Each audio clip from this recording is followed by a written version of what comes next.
দোয়া কবুলের 5টা শর্ত, এই কথা বলে আজকের আলোচনা শেষ।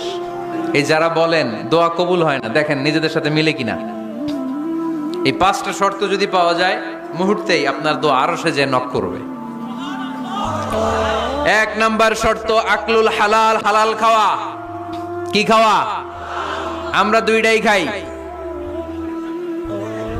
হালালও খাই হারামও খাই। বেশি খাই কোনটা? হ্যাঁ, কি খান? আমি কই নাই কিছু, আপনারাই কইছেন। নিজের উত্তরে নিজে ধরা না। হারাম খেলে তো দোয়া কবুল হয় না। লা ইয়াদখুলুল জান্নাতা জাসাদুন গুযিয়া বিল হারাম। ওই দেহ কখনো জান্নাতে যায় না যে দেহ হারাম খেয়ে বর্ধিত হয়েছে। কেন দোয়া কবুল হয় না? মিলিয়ে নেন নিজের জীবনের সাথে, জাস্ট একটু মিলিয়ে নেন।